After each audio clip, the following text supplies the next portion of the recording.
Salut tout le monde et bienvenue dans cette deuxième et dernière critique des figurines de collection peinte à la main des super-héros des films Marvel par Iglomos. Putain, c'était chaud à dire. Dernière parce que ça commence un peu à coûter cher, donc autant en parler un peu plus sérieusement que la première fois.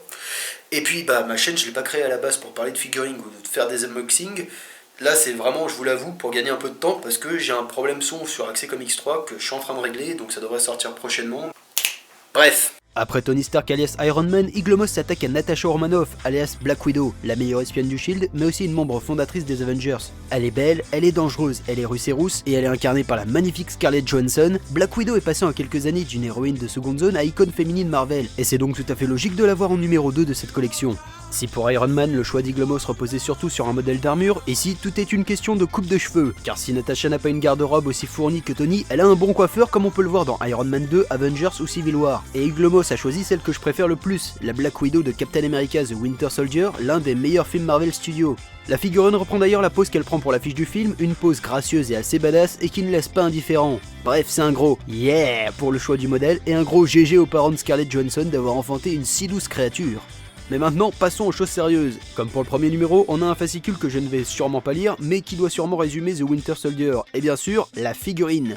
Un peu plus petite que celle d'Iron Man, ce qui est normal, on reconnaît facilement le personnage, ce qui est déjà en soi une bonne chose. Et de loin, elle est vraiment belle, si je te jure. Le moule est réussi et reproduit parfaitement la pose, mais elle est surtout pas à mettre entre les mains de ton pote un peu bolos sur les bords si tu veux pas avoir une Vénus de Milo version Marvel. J'ai pas voulu tester mais la figurine est assez légère et les bras très fins, un mouvement un peu maladroit et ça sent le drame. Pour ce qui est de la combinaison, elle est vraiment stylée avec beaucoup de détails et c'est un plaisir au toucher. Et pour ce qui est de la peinture, là-dessus je vais devoir un peu gueuler. Si le costume est réussi, c'est un peu sale pour les effets d'ombre de sa chevelure quand on regarde de près. Et comme pour Iron Man, le visage est assez raté. On dirait qu'elle s'est prise un bon coup de répulseur dans la tronche. Scarlett, qu'est-ce qu'ils t'ont fait ? Et pourtant j'ai fouillé parmi une dizaine de figurines avant de trouver un résultat plutôt sympa, mais voilà, j'ai effectivement un agent secret russe, mais pas celle que j'aurais souhaité.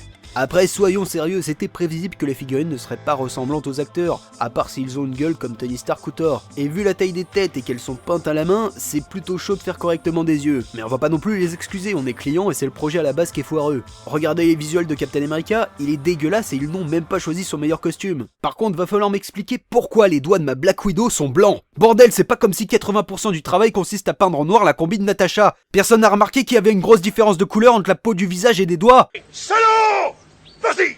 Bon alors du coup, faut la prendre ou non cette Black Widow? Bah malgré quelques défauts, j'ai envie de dire oui. La première était à 4€ donc c'était un peu un achat obligatoire. Là c'est à 8€ donc la moitié du prix standard, donc ça vaut encore vachement le coup. Si t'aimes le perso et son design dans The Winter Soldier, bah fonce chez ton libraire kiosque, voir s'il n'y a pas un modèle encore intéressant. Néanmoins pour moi ce sera ma dernière figurine de cette collection. À part si je tombe sur un Thor réussi qui a l'air bien sympa, ou qui décide de faire un Daredevil par exemple, la qualité est pas assez au rendez-vous pour que je paye 16€ toutes les 2 semaines. En tout cas, il y a vraiment peu de chances que je consacre à nouveau une vidéo à cette collection. Mais n'hésitez pas à me prévenir s'il y a un numéro qui vaut le coup, ou à donner votre avis dans les coms.